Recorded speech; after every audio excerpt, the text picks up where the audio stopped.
نعت موجود ولا أجل ممدود ولا وقت معدود فطر الخلائق بقدرته ونشر الرياح برحمته وودد بالصخور ميدان أرضه جلت عظمته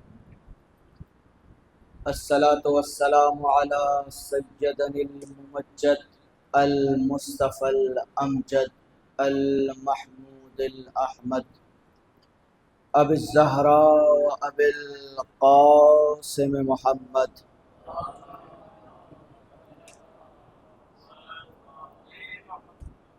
والصلاة والسلام على أهله الطيبين الطاهرين المعصومين المنتجبين المنتخبين ولعنة الدائمة الباقية على أعدائهم أجمعين أما بعد فقد قال الله الحكيم في قرآنه الحكيم بسم الله الرحمن الرحيم وأن هذا صراطي مستقيما فاتبعوه ولا تتبعوا السبل فتفرق بكم عن سبيله ذلكم وصاكم به لعلكم تتقون صلوات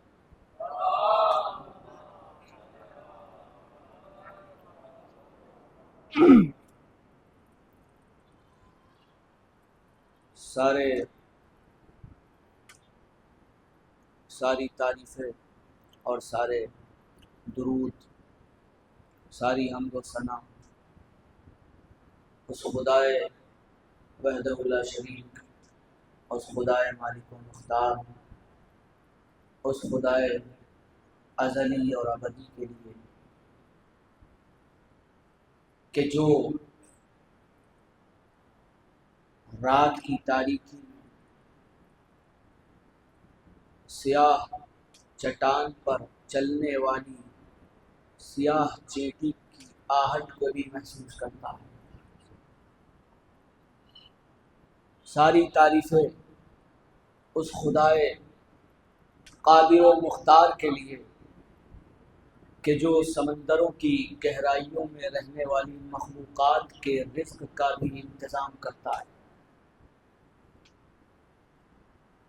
سارے حمد و ثنا اس خدائے مطلق کے لیے کہ جو دوش ہوا پر سفر کرنے والے پرندوں کو ہوا کے ذریعے ہوا پر معلق رکھتا ہے۔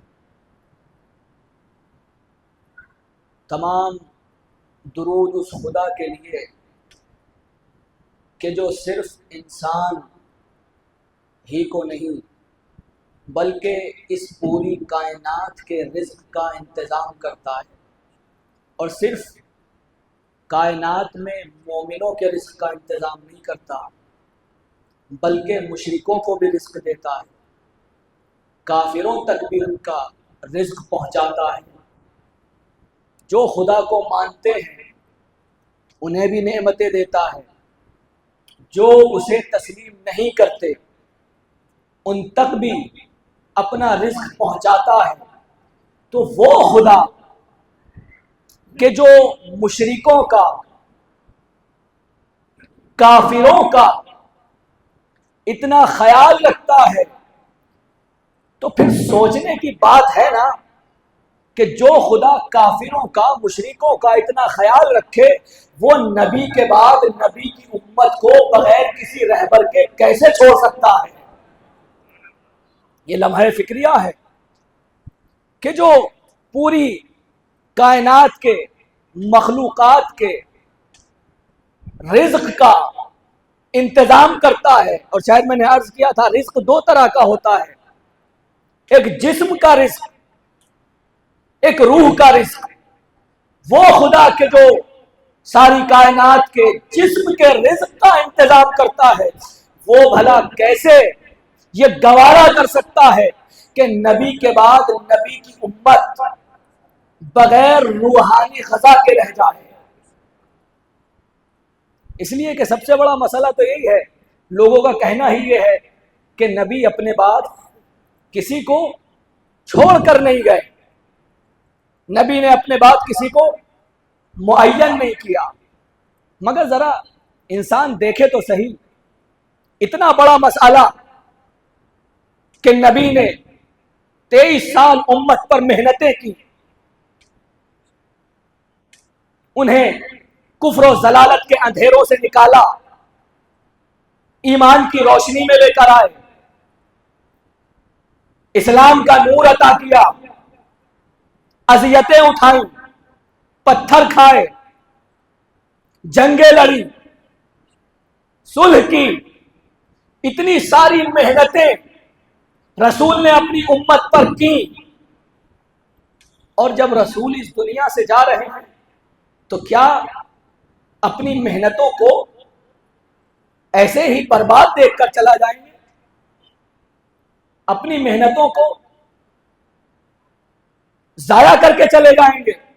نہیں، لیکن اگر دیکھا جائے تو رسول نے ہمیں بڑے بڑے مسائل نہیں، میں نماز کی بات نہیں کرتا، میں روزے کی بات نہیں کرتا، یہ ساری چیزیں تو نبی نے ہمیں دی ہی، لیکن رسول نے ہمیں یہ تک بتایا کہ جب بیت الخلا میں جاؤ تو سیدھا پیر پہلے رکھو یا الٹا پیر۔ یہ لمحہ فکریہ ہے، خدا کی قسم ذرا تصور تو کرے انسان جو یہ کہتا ہے نا کہ نبی نے اپنے بعد کسی کو چھوڑا نہیں، نبی نے اپنے بعد کسی کو معین نہیں کیا کہ تمہیں کس کے پیچھے چلنا ہے، تمہیں کہاں جانا ہے۔ جو نبی یہ بتا رہا ہے کہ تمہیں بیت الخلا میں جانا ہے تو الٹا پیر پہلے رکھنا ہے یا سیدھا پیر پہلے رکھنا ہے، جو نبی یہ بتا رہا ہے کہ چلنا ہے تو کیسے چلنا ہے، زیادہ تیز نہیں، زیادہ آہستہ نہیں، اعتدال پر چلو، خدا کی قسم ذرا بیدار ہو کر ذرا تصور تو کیجیے، جو نبی اتنے جزئیات، اتنے چھوٹے چھوٹے معاملات بتا رہا ہے کہ تمہیں سونا ہے تو کیسے سونا ہے، کس کروٹ پر سونا ہے۔ اللہ اکبر، ہاں تعداد کا احساس نہ کیجیے آپ، نبی جو اتنے چھوٹے چھوٹے مسائل بیان کر کے جا رہا ہے کہ تمہیں پانی پینا ہے تو کیسے پینا ہے، گھونٹ گھونٹ کر کے پینا ہے، ایک مرتبہ میں نہیں، کم از کم 3 مرتبہ میں پانی گھونٹ گھونٹ کر کے پینا ہے۔ وہ نبی جو یہ بتا رہا ہے کہ کھانا کیسے کھانا ہے، نگل کے نہیں کھانا، چبا چبا کر کھانا ہے، تصور تو کیجیے خدا کی قسم ذرا، خود کہنے والے کو شرم آئے گی یہ کہتے ہوئے کہ میں کہہ کیا رہا ہوں۔ نبی نے اتنے چھوٹے چھوٹے مسائل بیان کیے، تمہیں چلنا ہے تو کیسے چلنا ہے، تمہیں اٹھنا ہے تو کیسے اٹھنا ہے، تمہیں بیٹھنا ہے تو کیسے بیٹھنا ہے، تمہیں سونا ہے تو کیسے سونا ہے، تمہیں بڑوں کے ساتھ گفتگو کرنی ہے تو کیسے، بڑوں کے ساتھ ادب سے گفتگو کرو، چھوٹوں کے ساتھ پیار سے بولو۔ وہ نبی کہ جو اتنے چھوٹے چھوٹے مسائل کو نہیں چھوڑتا، یا جملوں کو بدل کر یوں کہوں کہ وہ نبی کہ جو اپنی امت کو کسی لمحے میں اکیلا نہیں چھوڑتا، وہ نبی کہ جو اپنی امت کو، یا یوں کہوں کہ وہ نبی کہ جو ایک مسلمان کو بھی کسی لمحے میں اکیلا نہیں چھوڑتا، وہ بھلا کیسے گوارا کر سکتا ہے کہ میرے جانے کے بعد میری امت لاوارث ہو جائے؟ وہ بھلا کیسے گوارا کر سکتا ہے؟ لمحہ فکریہ ہے کہ وہ نبی کہ جو چھوٹے چھوٹے مسائل بتا کر گیا، وہ بھلا یہ کیسے گوارا کر سکتا ہے کہ میری امت بغیر ہادی، بغیر رہنما کے رہ جائے؟ ہرگز رسول ایسے اپنی امت کو لاوارث اور بغیر رحمت، بغیر رہبر کے چھوڑ کر نہیں گئے۔ اور میں اپنی گفتگو سے متصل ہو جاؤں، ہماری گفتگو چل رہی تھی کہ رسول کا اتباع کرو، رسول کے پیچھے چلو۔ پھر خداوند عالم نے قرآن مجید میں آواز دی، بسم اللہ الرحمن الرحیم، ایک صلوات بھیجے محمد والے محمد۔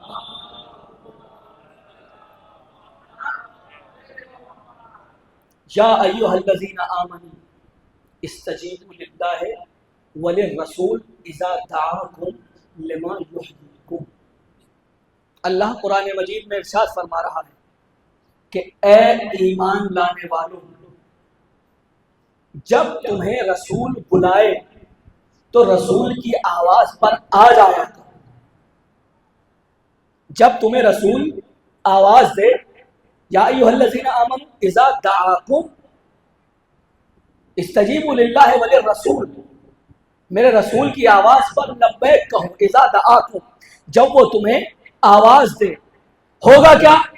لما یحییکم، اگر تم اس کی آواز پر پلٹ کر آ جاؤ گے تو وہ تمہیں زندگی عطا کرے گا۔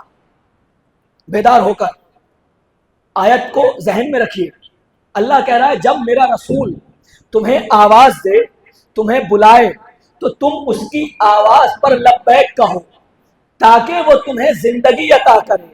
اس کا مطلب یہ ہے کہ جو رسول کی آواز پر پلٹ کر آ جائے وہ زندہ ہوتا ہے، اور رسول جسے بلاتا رہے وہ میدان چھوڑ کر بھاگتا رہے۔ جسے رسول بلاتا رہے اور وہ میدان چھوڑ کر بھاگتا رہے، وہ زندہ نہیں، وہ مردہ ہوتا ہے۔ تو آیت نے بتایا کہ جب میرا رسول تمہیں بلائے تو اس کی آواز پر لبیک کہو، اس کی آواز پر پلٹ کر آ جاؤ۔ اب ایک صلوات بھیجو محمد وآل محمد۔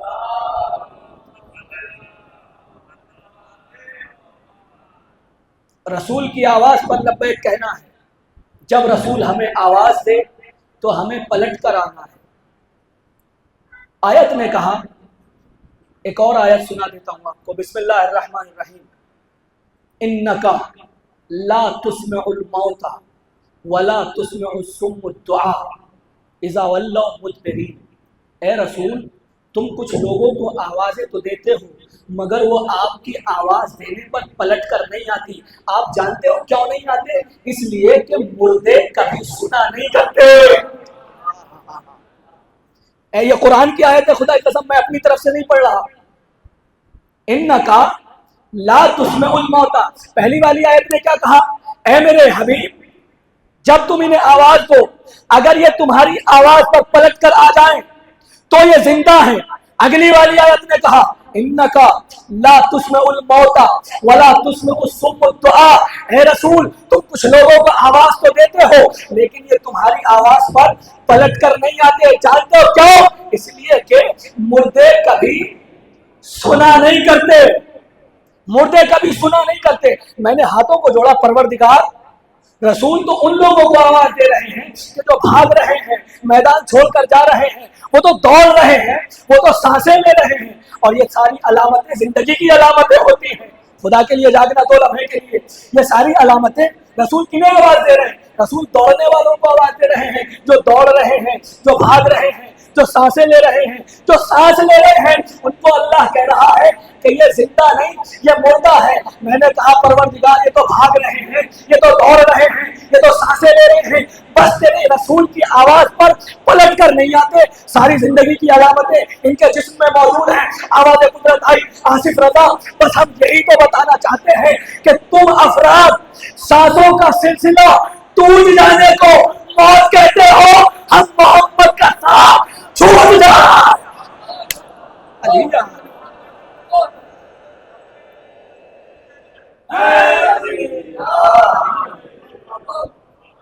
تم سانسوں کا سلسلہ ٹوٹ جانے کو موت کہتے ہو، ہم محمد کا ساتھ چھوٹ جانے کو موت کہتے ہیں۔ آیت نے کہا میرے رسول کی آواز پر لبیک کہنا، وہ تمہیں زندگی دے گا۔ ایک اور مسئلہ حل ہو جائے یہاں سے۔ میں اگر آپ کو کوئی چیز دینا چاہوں، مثال کے طور پر یہ انگوٹھی ہے میرے ہاتھ میں حیدر بھائی کو انگوٹھی گفٹ کروں گا، تو جب میرے پاس ہوگی تبھی دوں گا نا۔ ذرا بیدار ہو کر خدا کے لیے، ایک بڑا مسئلہ حل ہونے والا ہے۔ میرے پاس انگوٹھی ہے تبھی تو دوں گا نا۔ اب اگر کوئی شخص میرے پاس آئے اور آنے کے بعد کہے مولانا جو زبان حضرت آدم بولا کرتے تھے وہ مجھے سکھا دیجیے، جو زبان حضرت آدم بولا کرتے تھے وہ زبان مجھے سکھا دیجیے۔ میں نے کہا یار ذرا ہوش کے ناخن لو، مجھے وہ زبان کا کیا علم؟ پتا چلا انسان دیتا وہی ہے جو پہلے سے اس کے پاس ہوتا ہے. تو مسئلہ کیا ہے؟ نبی سے کیوں مانگتے ہو؟ نبی تو مردہ ہے. خدا کے لیے جاگنا. نبی سے کیوں مانگتے ہو؟ نبی تو مردہ ہے. مردے سے مانگنا تو بدعت ہے. مردے سے کیوں مانگا کرتے ہو؟ آیت کہہ رہی ہے کہ اگر میرے رسول کی آواز پر لبیک کہو گے تو رسول تمہیں زندگی دے گا. پتا چلا رسول صرف زندگی نہیں بانٹتا بلکہ زندگی وہی بانٹتا ہے کہ جس کے پاس خود ہوتی ہے. پہلے سے جس کے پاس جو چیز ہو وہی دے سکتا ہے. اگر رسول مردہ ہوتے تو زندگی کہاں سے دیتے؟ وہ چیز وہی دے سکتا ہے کہ جو اس کے پاس پہلے سے موجود ہو. رسول سے کیوں مانگتے ہو؟ وہ تو مردہ ہے. آیت کہہ رہی ہے میرا رسول زندگی دیتا ہے. تم کہہ رہے ہو کہ رسول مردہ ہے. ایک صلوات ہے محمد و آل محمد.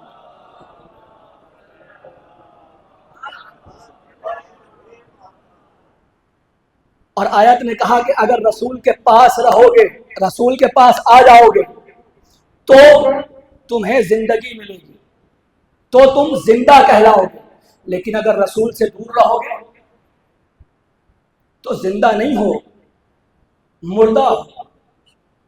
اب ذرا سوچے تو صحیح، اس وقت کے زمانے کو بھی سوچیں کہ ساری کائنات جتنے بھی مسلمان تھے رسول کے پاس تھوڑی رہتے تھے.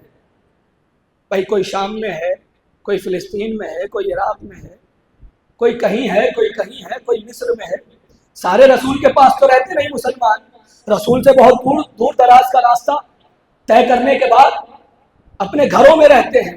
مگر آیت کہہ رہی ہے کہ اگر تم رسول کے پاس آ جاؤ گے تو تبھی تم زندہ کہلاؤ گے. رسول سے دور رہو گے تو زندہ نہیں کہلاؤ گے. اب ہم رسول سے کتنے دور ہیں؟ رسول کا بظاہر جسم مدینے میں، ہم یہاں پر کھتولی میں مظفر نگر میں بیٹھے ہوئے ہیں. تو کیا ہم مردہ ہیں؟ رسول سے اتنے کلومیٹر کے فاصلے پر ہیں؟ کہا نہیں. آیت کچھ اور بتانا چاہتی ہے. آیت کہنا یہ چاہتی ہے کہ اگر تم رسول کی بات کو مانو گے، اگر تم رسول کی بات کو مانو گے تو چاہے تم رسول سے ہزاروں کلومیٹر کے فاصلے پر کیوں نہ رہو تم زندہ ہو. اور اگر کوئی رسول کے پہلو میں سوگر بھی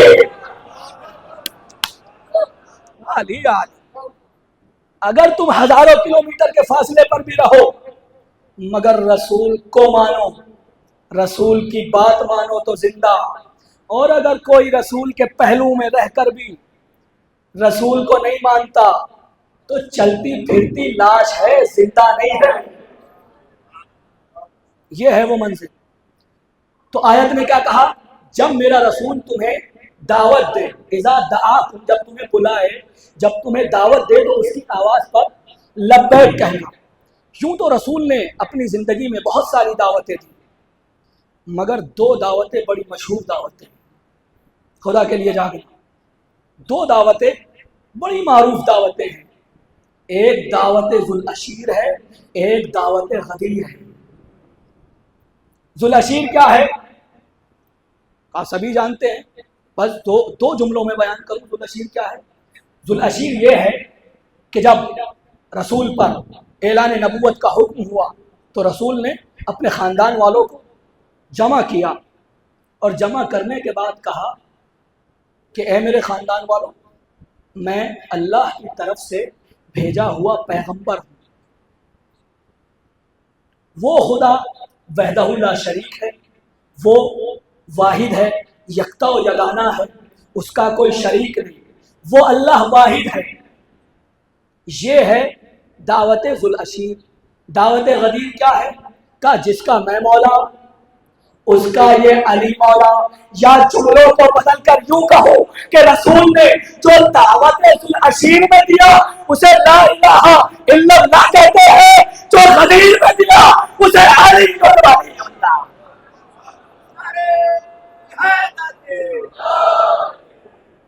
جو ذوالعشیر میں دیا وہ ہے لا الہ الا اللہ، جو غدیر میں دیا وہ ہے علی ولی اللہ۔ اور ہوا کیا پھر؟ رسول نے اپنے گھر والوں کو جمع کیا، جمع کرنے کے بعد حضرت ابو طالب کے گھر میں کھانا بنوایا۔ دعوت ہے نا، تو دعوت میں کھانا نہ ہو تو پھر کیسی دعوت؟ آپ کو کوئی ولیمے میں بلائے اور بلانے کے بعد آپ سے باتیں کرتا رہے تو آپ کہیں گے سرکار ولیمے میں بلایا ہے یا کسی اور چیز میں؟ بریانی کہاں ہے؟ قورمہ کہاں ہے؟ تو دعوت میں کھانے کا انتظام ہوتا ہے۔ رسول نے اپنے گھر والوں کو جمع کیا، جمع کرنے کے بعد حضرت ابو طالب کے گھر کھانا بنوایا۔ ایک جملہ کہوں اگر آپ بیدار ہوں تو، وہ خدا کہ جو قوم بنی اسرائیل پر پکے پکائے کھانے نازل کرتا ہے، وہ کہہ رہا ہے کہ ابو طالب کے گھر کھانا بنوا۔ جاگنا خدا کے لیے۔ وہ اللہ کہ جو قوم بنی اسرائیل پر پکے پکائے کھانے جنت سے آسمان سے من و سلوہ نازل کرتا ہے، وہ رسول سے کہہ رہا ہے چھوٹے نبی کے لیے تو آسمان سے کھانا نازل بھیج رہا ہے، کھانا نازل کر رہا ہے، اور جو سب سے بڑا نبی ہے، خدا کے لیے جاگنا، جو سب سے بڑا نبی ہے اس سے کہہ رہا ہے کہ اپنے گھر والوں کو جمع کرو اور کھانا بنواؤ۔ کہنے کا مطلب یہ ہے کہ اللہ نے پکا پکایا کھانا نازل نہیں کیا، بلکہ ابو طالب کے گھر میں کھانا بنوایا تاکہ پہلے ہی دن اسلام ابو طالب کا نوخار بن جائے۔ جاگنا خدا کے لیے۔ وہ اللہ کہ جو قوم بنی اسرائیل کے لیے پکے پکائے کھانے نازل کرتا ہے، من و سلوہ نازل کرتا ہے، اپنے رسول سے کہہ رہا ہے کہ اپنی قوم کو، اپنی امت کو، اپنے خاندان والوں کو جمع کرو۔ ابو طالب کے گھر کھانا بنا تاکہ پہلے ہی دن اسلام، ہائے ہائے، ابو طالب کا، جاگنا خدا کے لیے، تاکہ پہلے ہی دن اسلام، پہلے ہی دن اپنے چلنے کے پہلے ہی دن اسلام ابو طالب کا نمک خوار بن جائے، ابو طالب کا نمک خوار بن جائے۔ اب اگر آج کے بعد کوئی بھی ابو طالب کے ایمان پر شک کرے تو نمک حلال نہیں، نمک حرام۔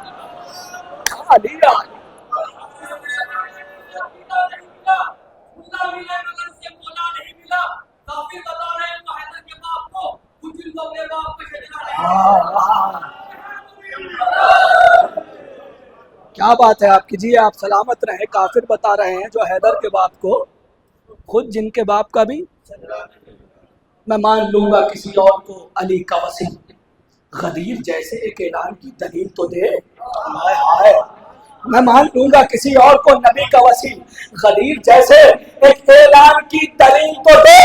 علی کے باپ کو کافر بتا رہا ہے مگر تو اپنے باپ کے ایمان کی دلیل۔ علی کے باپ کو کافر بتا رہا ہے مگر تو اپنے باپ کے ایمان کی دلیل تو دے۔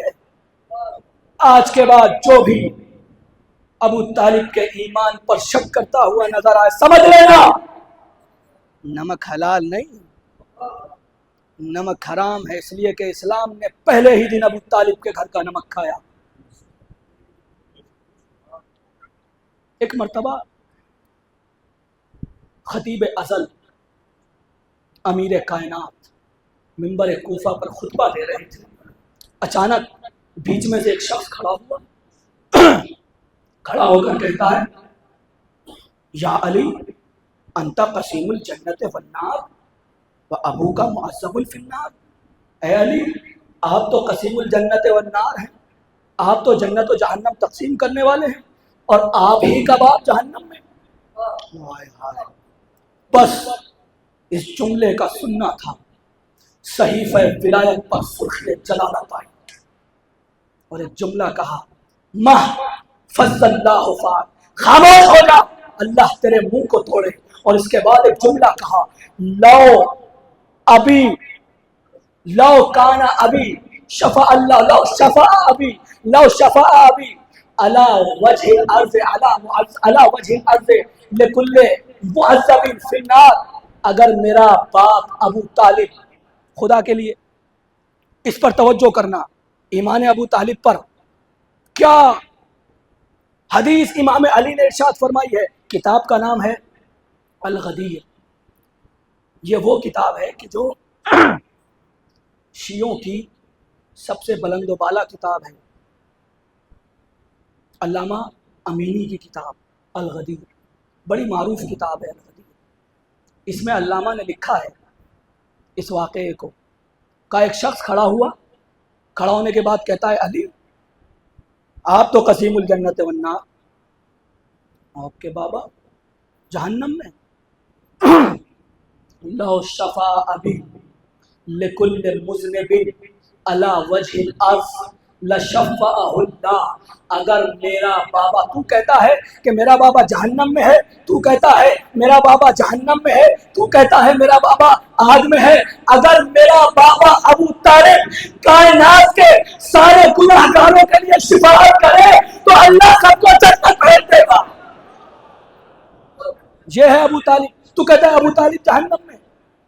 کتاب کا حوالہ میں نے بتا دیا. اگر کتاب میں نہ ہو تو میں مجرم. اب اگر اس کے بعد بھی کوئی شک کرے تو اپنے چہرے کو آئینے میں ضرور دیکھ لے کہ اسے انسان نظر آ رہا ہے یا جانور نظر آ رہا ہے.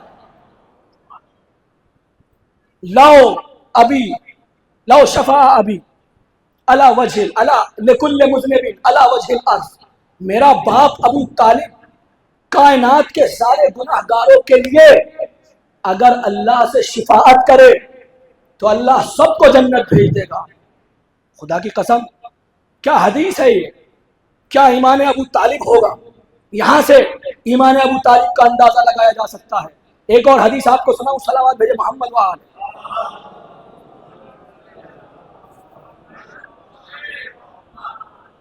ایک شخص امام صادق کی خدمت میں آیا.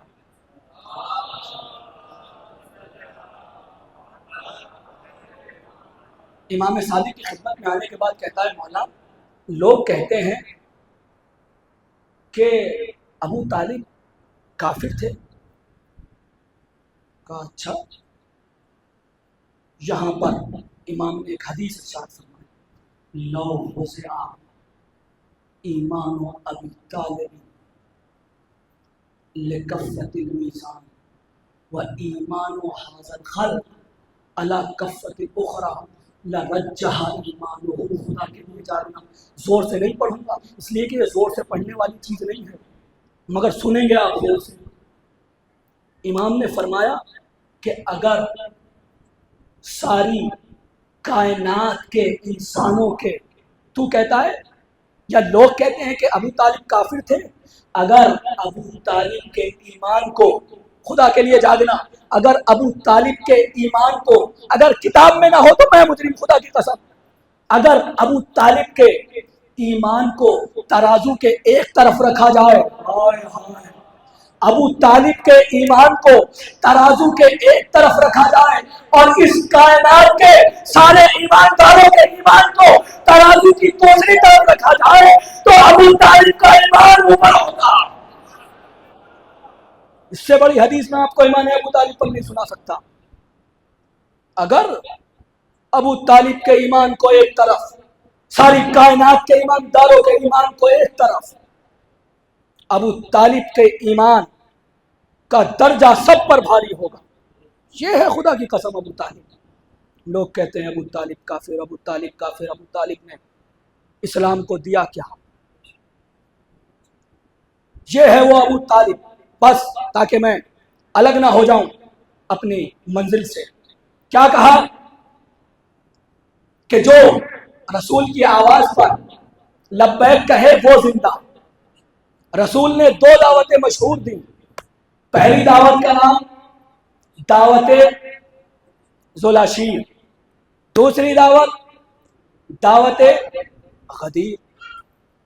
یہ مرحلہ طے ہو گیا دعوت ذوالعشیر کا. تو دعوت ذوالعشیر میں تو یہی ہوا کہ رسول نے بلایا، سب کو بلانے کے بعد کہا کہ اے لوگو، مگر اس سے پہلے کی منزل کیا تھی آپ کے ذہن میں ہے نا؟ رسول نے جیسے ہی کھانا کھلایا سب کو، کھانا کھلانے کے بعد کھڑے ہوئے، جیسے ہی کچھ کہنا چاہتے تھے بس لوگ جانے لگے، چلے گئے سب لوگ۔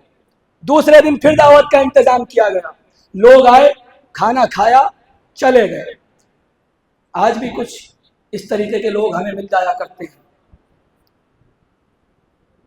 تیسرا دن ہوا، لوگ آئے، کھانا کھایا، بس دروازے کو دیکھا ہی تھا، ایک مرتبہ ابو طالب اپنی جگہ سے کھڑے ہوئے، رک جاؤ، جاتے کہاں ہو؟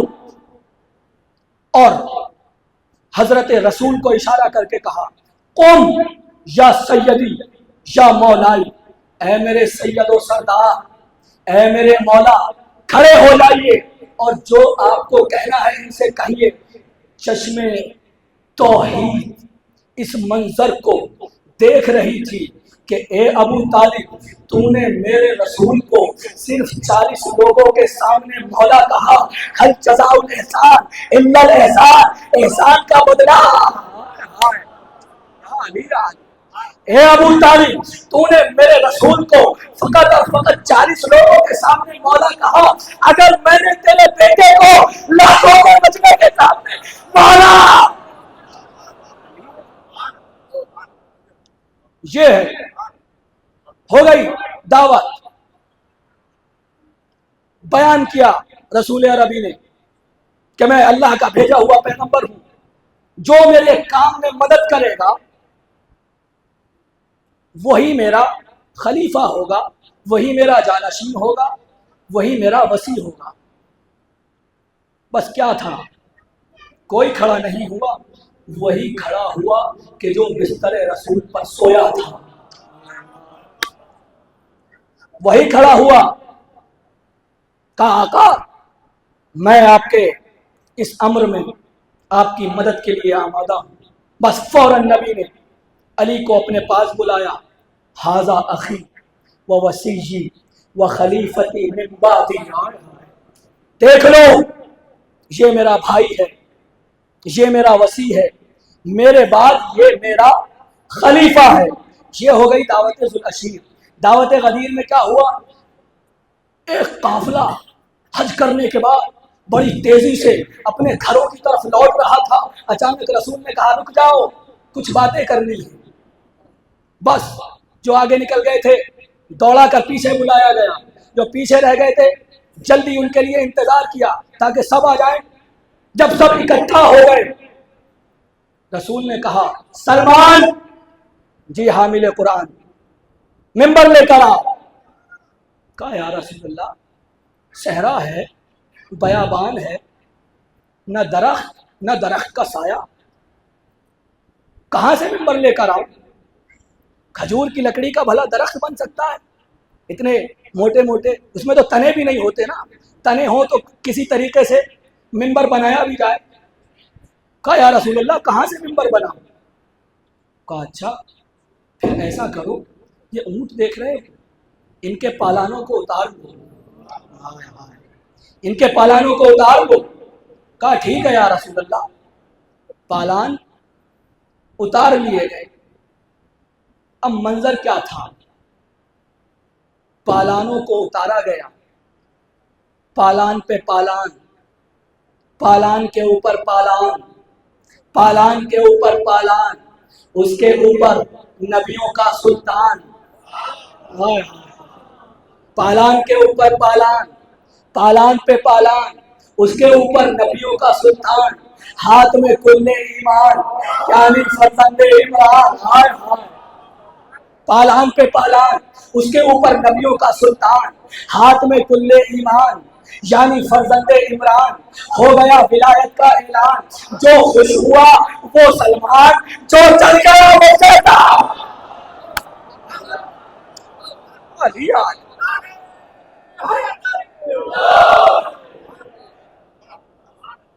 جو خوش ہوا وہ سلمان، جو جل گیا وہ شیطان۔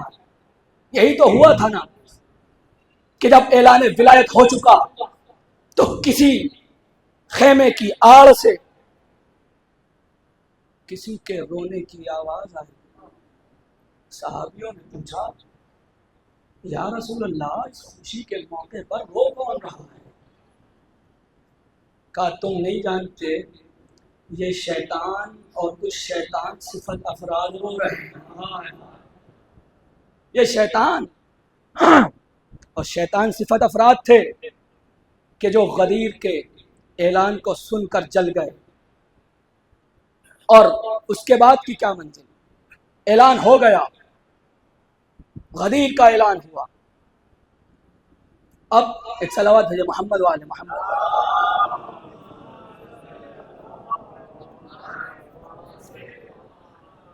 لوگ کہتے ہیں کہ تم علی کو نبی سے بڑھا دیتے ہو، تم علی کو نبی سے بڑھا دیتے ہو، نبی سے افضل مانتے ہو، نبی سے بڑا کر کے مانتے ہو.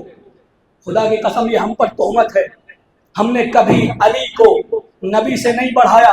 اگر یقین نہ آئے تو ہماری اذانوں کو سن لینا. پہلے ہم کہتے ہیں اللہ اکبر، پھر محمد الرسول اللہ، اس کے بعد علی ولی اللہ. ہم تو یہاں بھی علی کو رسول کے بعد رکھتے ہیں. بس ہاں ہماری خطا اتنی سی ہے کہ ہم کسی کو نبی کے پیچھے علی کے علاوہ دیکھنا پسند نہیں کرتے. اتنی سی ہماری خطا ہے کہ ہم نبی کے پیچھے، نبی کے بلا فصل علی کے علاوہ کسی کو دیکھنا پسند ہی نہیں کرتے. یہ ہماری خطا ہے. بس کا تم بڑھا دیتے ہو، مگر خدا کی قسم ہم نبی سے علی کو نہیں بڑھاتے. مگر ہاں نبی کے علاوہ علی سارے انبیاء سے افضل. قرآن سے دلیل نبی کو نہ مانیے گا، انبیاء کے علاوہ. اور پھر اس کے بعد ایک دلیل اور خود مولا کی زبانی کہ میں افضل ہوں انبیاء سے. علی انبیاء سے افضل. قرآن مجید میں جناب یوسف کا تذکرہ ہوا. جناب یوسف نے خواب میں دیکھا کہ چاند، سورج اور ستارے مجھے سجدہ کر رہے ہیں. آیت ہے قرآن میں کہ جناب یوسف نے اپنے خواب کو بابا سے بیان کیا. اذ قال یوسف لأبیہ یا ابت انی رأیت احد عشر کوکبا والشمس والقمر رأیتهم لی ساجدین. اے میرے بابا، میں نے خواب میں دیکھا ہے کہ ستارے مجھے سجدہ کر رہے ہیں. تو یہ ہے یوسف نبی کہ جسے اللہ نے فقط اور فقط خواب میں ستاروں کو سجدہ کرتے ہوئے دکھایا. بڑی توجہ، نبی یوسف نبی کہ جسے اللہ نے خواب میں دکھایا کہ ستارے تمہیں سجدہ کر رہے ہیں. مگر ایک منظر اور قرآن نے دکھایا. بسم اللہ الرحمن الرحیم والنجم اذا ہوا ما ضل صاحبکم وما غوی. ابن عباس کہتے ہیں کہ ہم نماز کے بعد رسول کے ساتھ، صحابیوں کے ساتھ کچھ بیٹھے ہوئے تھے. ہم نے آسمان کی طرف نگاہ کی تو آسمان سے ایک ستارہ چلا. خدا کے لیے جاگنا.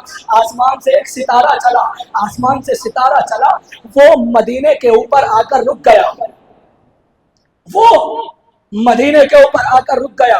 اب جیسے ہی مدینے کے اوپر آیا، اب آنے کے بعد چکر لگانے لگا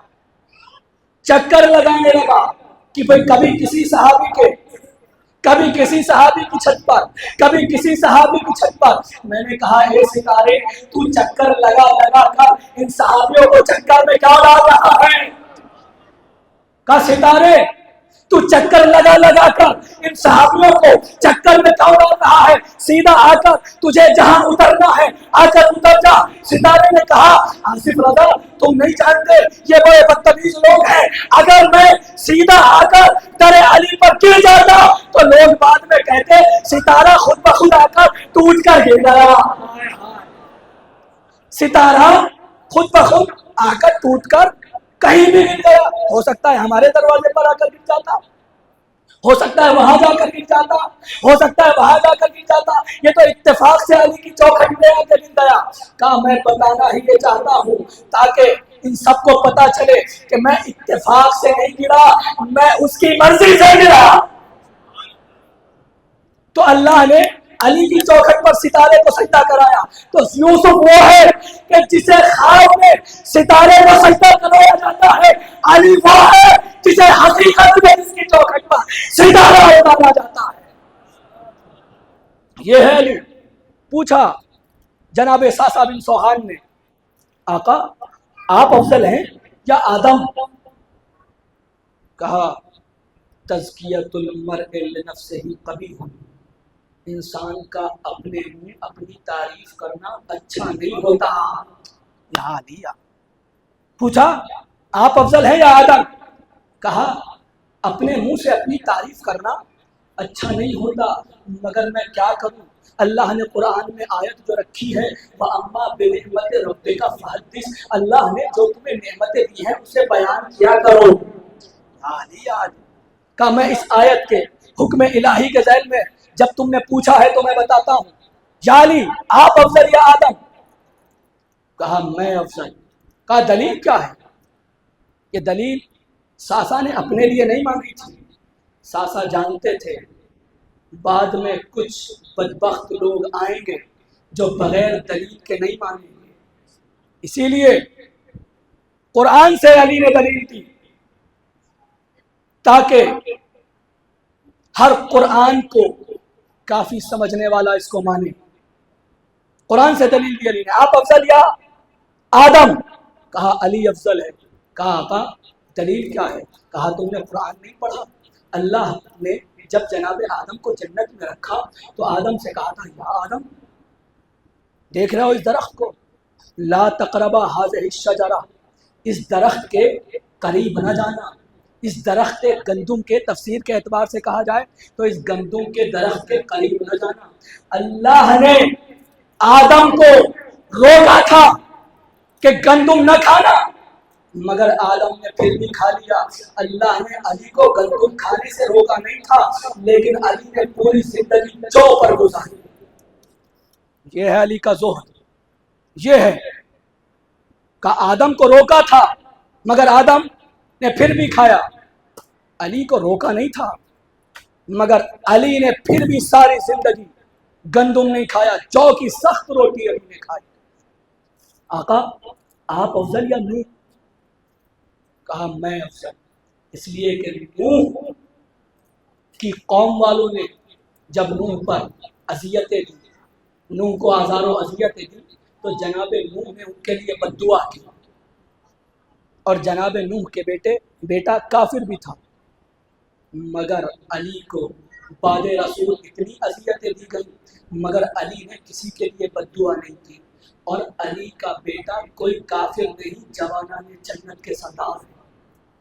کہا یا رسول یا نبی یا علی آپ افضل یا موسیٰ؟ کہا میں افضل، اس لیے کہ موسیٰ کون ہے؟ جب موسیٰ کو دربار فرعون میں بھیجا گیا تو موسیٰ نے خدا کے سامنے ہاتھوں کو جوڑ لیا، پروردگار انی قتلت منہم نفسا فاخاف ان یقتلون، میں نے ان میں سے ایک شخص کو مارا ہے، ایک شخص کو قتل کیا ہے، اس لیے کہ رات کا وقت تھا، جھگڑا ہو رہا تھا، ایک فرعون کا آدمی تھا، ایک جناب موسیٰ کو ماننے والا تھا۔ جناب موسیٰ کے ماننے والے نے جناب موسیٰ کو پکارا، بس جناب موسیٰ گئے اور ایک گھوسا مارا، یہ حقیقت ہے تاریخ کی، اور وہ وہیں گر گیا اور ختم ہو گیا۔ کہا اللہ میں نے ان میں سے ایک کو مارا ہے، مجھے خوف ہے کہ کہیں وہ بدلے میں مجھے قتل نہ کر دے۔ خوف بھی دو طریقے کا ہوتا ہے، ایک خوف حسن ہوتا ہے، ایک خوف قبیح ہوتا ہے۔ خوف قبیح یہ ہوتا ہے کہ ظالم کے سامنے جانے سے میں یوں ڈروں کہ وہ مجھے مار دے گا، مجھے قتل کر دے گا، لیکن اگر میں ظالم کے سامنے جانے سے اس لیے ڈروں کہ میرا جو مشن ہے، میرا جو مقصد ہے، اگر میں مر گیا تو وہ مقصد پورا نہیں ہو پائے گا، اسے کہتے ہیں خوف حسن، اپنے مقصد کی وجہ سے جینا، اپنے ہدف کی وجہ سے جینا۔ اللہ سے کہا کہ مجھے بس اس وجہ سے خوف ہے کہ میرا جس لیے تو نے مجھے بھیجا ہے شاید وہ پورا نہ ہو پائے، جس مقصد کے تحت تو نے مجھے نبی بنایا ہے۔ کہا مجھے اکیلے مت بھیج، میرے بھائی کو میرے ساتھ بھیج دے۔ کہا موسیٰ وہ ہے کہ جو دشمن کے دربار میں اکیلا نہیں گیا، اپنے بھائی کے ساتھ گیا، مگر علی کو جب رسول نے مکے بھیجا سورہ براءت کی تلاوت کرنے کے لیے، تو مکے میں کوئی ایسا گھر نہیں تھا کہ جس کے آبا و اجداد کو علی نے نہ مارا ہو، مگر علی پھر بھی بے خوف ہو کر تلاوت کر کے آیا۔ کہا یا علی آپ افضل یا عیسیٰ؟ کہا علی افضل، اس لیے کہ علی اس لیے افضل ہے کہ جب عیسیٰ کی ولادت کا وقت آیا تو مادر عیسیٰ کو حکم ہوا یہ بیت المقدس ہے، یہ پاک جگہ ہے، یہ پاک و پاکیزہ مکان ہے، یہاں سے باہر چلی جاؤ، اس لیے کہ یہ زچہ خانہ نہیں ہے، یہ عبادت خانہ ہے۔ مگر جب میری ولادت کا وقت آیا، خدا کے لیے جاگنا، جب میری ولادت کا وقت آیا تو میری ماں خانہ کعبہ سے جانے لگی، آواز بلند آئی، اے فاطمہ بنت اسد آپ اندر آ جا۔ آپ کوئی عیسیٰ کی ماں تھوڑی ہے، آپ علی کی ماں ہیں۔ کہا یا علی آپ افضل یا ابراہیم؟ کہا میں افضل۔ کہا ابراہیم سے افضل؟ کہا ہاں ابراہیم شیخ الانبیاء ہیں، بالکل ہے، مگر علی ابراہیم سے افضل ہے۔ کہا کیسے؟ کہا جانتے نہیں ابراہیم نے قرآن مجید میں کہا یا رب ارینی کیف تحیی الموتی، اے پروردگار تو مردوں کو کیسے زندہ کرے گا؟ اللہ نے کہا کیا تمہیں ہم پر اطمینان نہیں ہے؟ کیا تمہیں ہم پر یقین نہیں ہے؟ کہا خدا بلا ولیکن لیطمئن قلبی، مجھے تجھ پر پورا بھروسہ ہے، مجھے تجھ پر پورا یقین ہے۔ خدا کے جاننے پر آخری لمحہ، مجھے تجھ پر پورا بھروسہ ہے، مجھے تجھ پر پورا یقین ہے، لیکن میں اپنے دل کے یقین کو بڑھانا چاہتا ہوں، اس لیے تو مجھے دکھا دے کہ مردوں کو کیسے زندہ کرے گا۔ تو یہ ہے ابراہیم کہ جو اپنے قلب کے یقین کو بڑھانا چاہتے ہیں۔ مگر علی نے کہا خدا کی قسم اگر آسمان کے حجابات کو ہٹا دیا جائے تو علی کے یقین میں اضافہ نہیں ہوگا، علی کے یقین میں اضافہ نہیں ہوگا، اس لیے کہ علی یہیں سے بیٹھے بیٹھے وہ سب کچھ دیکھ لیتا ہے کہ جو بغیر حجاب کے دیکھنا چاہیے، یہ ہے وہ علی۔ بس اسی علی کے لال میں علی کی محنتوں کو بچانے کے لیے، رسول کا دین بچانے کے لیے مدینہ چھوڑ دیا۔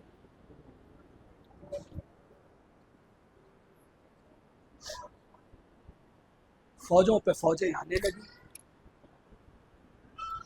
کبھی عمر سعد کا لشکر آتا ہے،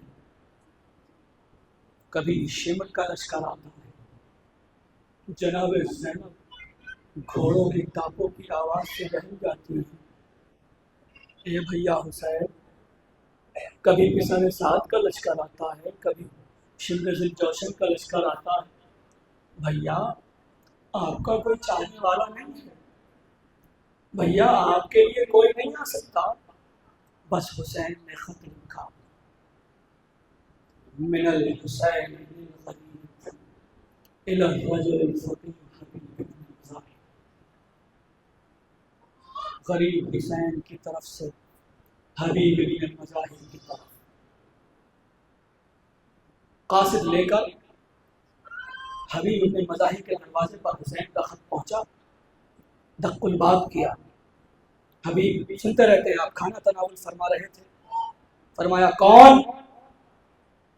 کہا انا رسول حسین، میں حسین کا بھیجا ہوا قاصد ہوں۔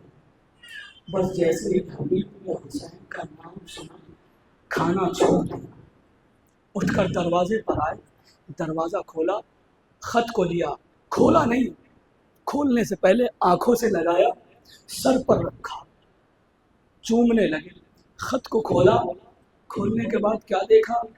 من الحسین الغریب، غریب حسین کی طرف سے حبیب ابن مظاہر کے لیے، اے حبیب انت تعلم قرابتنا من رسول اللہ، اے حبیب تم تو جانتے ہو کہ رسول کے ہم پیارے ہیں، ہم رسول کے کتنے پیارے ہیں، رسول ہم سے کتنی محبتیں کرتے ہیں۔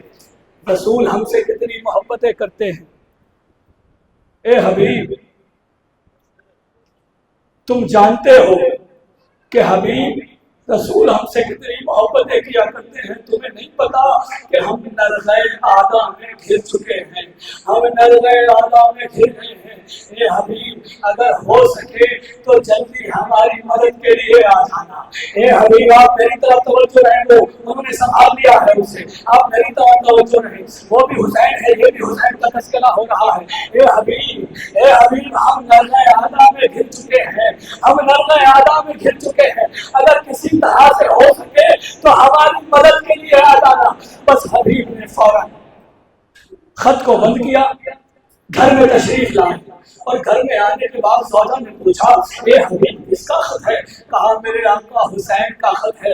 آقا حسین کہہ رہے ہیں اے حبیب میں نرغے آدھا میں گر چکا ہوں, میں نرغے آدھا میں گر چکا ہوں, میں نرغے آدھا میں گر چکا ہوں.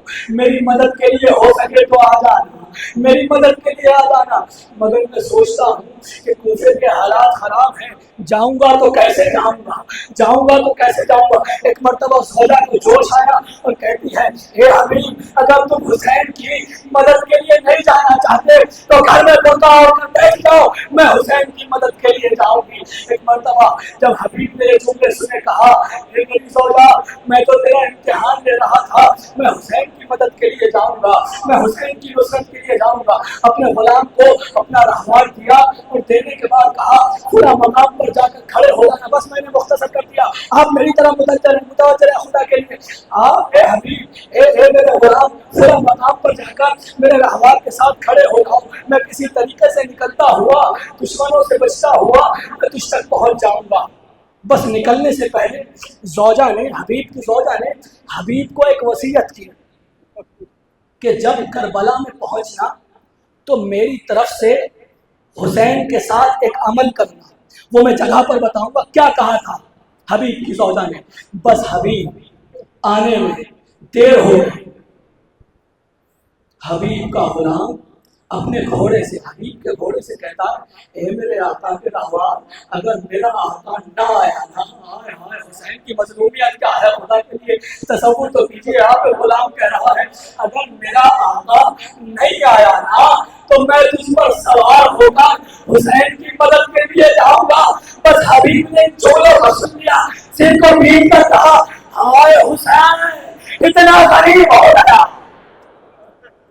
بس رہوار پر سوار ہوئے غلام سے کہا جا میں نے تجھے آزاد کیا. فوراً حبیب کے قدموں کو پکڑ لیا.